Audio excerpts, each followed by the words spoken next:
अस्सलाम वालेकुम, मैं हूँ हुरैन फातिमा और आप देख रहे हैं हिमायती न्यूज़ HD चैनल। नजर डालते हैं आज की अहम खबरों पर। अक़वाम मुत्तहिदा में पाकिस्तानी मंदूब आसिम इफ्तिखार ने अमेरिका की जानिब से सलामती कौंसिल में गजा जंगबंदी की करारदाद वीटो किए जाने को अफसोसनाक करार दे दिया। अमेरिका ने अक़वाम मुत्तहिदा की सलामती कौंसिल में गजा में मुस्तकिल जंगबंदी और इमदाद की बिला रुकावट फराहमी की करारदाद वीटो कर दी। सलामती कौंसिल के 15 से 14 अरकान ने गजा जंगबंदी मुतालिबे के हक में वोट दिया। करारदाद के हक में वोट देने वालों में पाकिस्तान भी शामिल था। अक़वाम मुत्तहिदा में पाकिस्तान के मुस्तकिल मंदूब आसिम इफ्तिखार ने कहा कि पाकिस्तान को गजा जंगबंदी की करारदाद वीटो होने पे अफसोस है। करारदाद मुस्तरद होने से खतरनाक पैगाम जाएगा।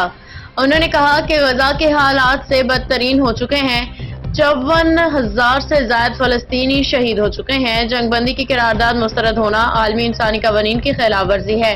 पाकिस्तानी मंदूब ने कहा कि सलामती कौंसिल की जानिब से जंगबंदी करारदाद की नाकामी तारीख में याद रखी जाएगी। बाखबर रहिए हर जगह हर वक्त, जानिए मुल्की और गैर मुल्की हालात और वाक़यात यकीन के साथ।